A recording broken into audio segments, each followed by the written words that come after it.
క్రీడల చరిత్రలో భారత్ ఒక గొప్ప అవకాశం కోసం ఎదురుచూస్తుంది. 2030లో జరగనున్న కామన్వెల్త్ గేమ్స్కు ఆతిథ్యం ఇచ్చేందుకు భారత్ అధికారికంగా బిడ్ దాఖలు చేసిన సంగతి తెలిసిందే. తాజాగా 2030 కామన్వెల్త్ గేమ్స్కు భారత్ ఎంపికైంది. గుజరాత్లోని అహ్మదాబాద్ వేదికగా 2030లో కామన్వెల్త్ గేమ్స్ జరగనున్నాయి. కామన్వెల్త్ ఎగ్జిక్యూటివ్ బోర్డు ఈ ప్రకటన చేసింది.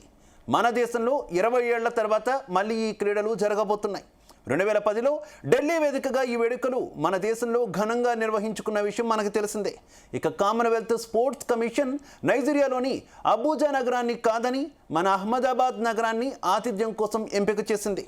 5 ఏళ్లలో జరగనున్న ఈ క్రీడలను అహ్మదాబాద్లో నిర్వహించాలనే ఈ నిర్ణయం నవంబర్ 26న గ్లాస్గోలో జరగనున్నటువంటి సంస్థ జనరల్ అసెంబ్లీలో ఆమోదం పొందనుంది.